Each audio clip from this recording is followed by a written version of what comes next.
Kita tidak lagi melihat patung itu sebagai batu, tapi justru kita melihat batu itu sebagai patung. Gitu. Welcome to Furman Panipahan Channel. Oke, terima kasih teman-teman yang menonton video ini. Bantu like, komen, dan share ya, supaya kita mengembangkan intelektualitas lebih jauh lagi. Dan saya mohon maaf karena membagi pokok-pokok pemikiran Aristoteles ini kepada beberapa segmen gitu. Karena saya menganggap kalau terlalu panjang itu membosankan. Oleh karena itu saya bagi saja gitu, supaya lebih teratur aja. Misalnya ada komentar itu tidak lebih terstruktur di tempat-tempat komentar gitu kan. Misalnya komentar tentang heliomorfisme dan seterusnya. Nah, kali ini saya akan berbicara tentang konsep selanjutnya dari Aristoteles atau pemikiran Aristoteles tentang penyebab dan tujuan, yang kemudian nanti kita kenal sebagai 4 prinsip. Itu 4 penyebab, 4 prinsip, atau menjelaskan mengapa sesuatu ada dan bagaimana sesuatu itu terjadi. Keempat penyebab ini adalah: 1, penyebab formal. Tadi kita sebelumnya, di segmen sebelumnya, saya bahas hele, yaitu materi. Kemudian ada bentuk, morfe, kan gitu. Ternyata kedua hal itu juga merupakan penyebab, gitu kan. Nah, sekarang saya bahas penyebab formal, yaitu penyebab bentuk. Penyebab formal adalah prinsip yang menentukan bentuk atau struktur esensi dari suatu benda atau entitas. Kita harus terbiasa ya dengan istilah-istilah esensi, entitas, itu beda ya. Entitas itu ansih, segala sesuatu, benda, materi, itu ya entitas itu. Esensi adalah sesuatu yang ada di dalam atau mungkin di balik materi, itu esensi. Atau inti, esensi itu inti. Nah, hal ini, bentuk ini merujuk pada karakteristik atau sifat khusus yang membuat suatu benda menjadi apa adanya. Contohnya dalam hal manusia, bentuk formalnya adalah rasionalitas atau kemampuan berpikir. Bentuk formal manusia itu. Kenapa disebut bentuk formal? Karena untuk membedakan manusia dengan makhluk yang lain, itu dengan kemampuan berpikir, gitu maksudnya. Maka itulah disebabkan manusia itu berbeda atau jenis yang berbeda dengan makhluk yang lain. Begitu juga pohon dengan makhluk yang lain, gitu. Antara harimau dan kucing itu ada bentuk formalnya yang menyebabkan mereka berbeda, gitu. Gitu ya. Yang kedua adalah penyebab material atau materi. Penyebab material ini adalah prinsip fisik atau materi yang membentuk suatu benda atau entitas. Materi adalah substansi fisik dari sesuatu. Misalnya dalam hal sebuah patung, penyebab materialnya adalah jenis batu yang digunakan untuk membuat patung tersebut.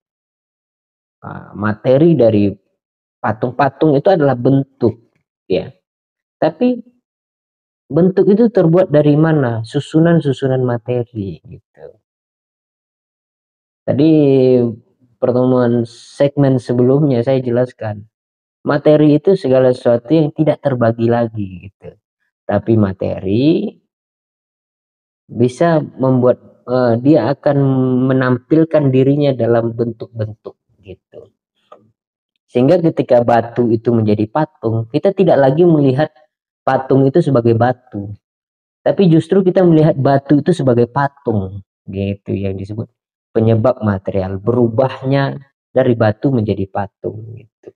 ada perubahan esensi, ada perubahan makna. Itu yang disebut sebagai penyebab material. Yang ketiga adalah penyebab efisien atau perancang atau penyebab pergerakan. Penyebab efisien adalah prinsip yang menyebabkan perubahan atau gerakan dalam suatu benda atau entitas. Ini merujuk pada apa atau siapa yang menyebabkan perubahan atau pergerakan terjadi. Contohnya seorang seniman yang menciptakan sebuah patung adalah penyebab efisien dari patung tersebut. Nangkap nggak maksud saya? Jadi patung itu tidak batu dari patung itu dari batu sebagai materi. Batu tidak mungkin menjadi patung dengan sendirinya. Kecuali ada gerakan atau ada perancang, ada perakit atau ada tukang pahat batu itu sehingga menjadi patung.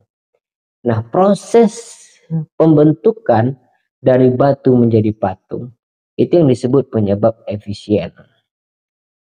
Terwujudnya atau terjadinya patung itu disebabkan ada penggerak aktor. Ini nanti eh, macam-macam kalau kita hubungkan dengan hukum Newton tentang gerak itu berkaitan dengan hal ini. Ada penyebab efisien. Segala sesuatu hukum Newton satu, segala sesuatu tidak mungkin bergerak kecuali ada yang menggerakkan, kan gitu kan. Tidak mungkin patung itu menjadi, tidak mungkin batu itu tiba-tiba menjadi patung kecuali ada yang merakit atau ada yang merancang. Nah, itu yang disebut sebagai penyebab efisien. Nah, ini berkaitan dengan logika sebenarnya.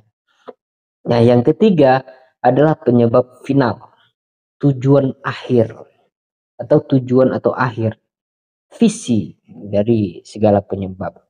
Penyebab final adalah prinsip yang menjelaskan tujuan atau akhir dari suatu benda atau proses. Ini merujuk pada tujuan atau arah alami yang diarahkan oleh entitas tertentu ya.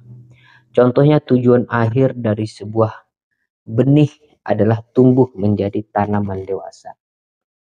Itu segala benda di muka bumi ini baik hidup ataupun benda mati, mereka berada mesti memiliki tujuan. Ada penyebab final. Oleh karena itu semua hal itu memiliki penyebab final. Kalau tidak ada maka dia bukanlah bagian dari alam. Misal secara radikal saya katakan Tuhan. Apakah ada penyebab final dari Tuhan? Tidak ada. Karena penyebab final itu hanya berlaku kepada benda-benda atau makhluk hidup yang memiliki sifat berubah-ubah. Nah, itu saya rasa. Seperti benih, tujuannya itu tujuan atau visi akhirnya adalah menjadi pohon dewasa. Tapi bisa jadi benih itu tidak jadi apa-apa. Tapi tidak jadi apa-apanya itu adalah finalnya, itu penyebab final. Pasti ada kekeliruan dan sebagainya yang menyebabkan benih itu tidak terjadi. Nah, di sini Aristoteles percaya bahwa keempat penyebab ini saling berkaitan dan bekerja sama, kesinambungan untuk menjelaskan asal-usul, struktur, dan fungsi suatu benda atau entitas ketika menganalisis sesuatu. Penting untuk mempertimbangkan aspek-aspek ini secara bersamaan untuk memahami dengan sempurna mengapa dan bagaimana sesuatu itu ada. Itu saya rasa 4 penyebab Aristoteles.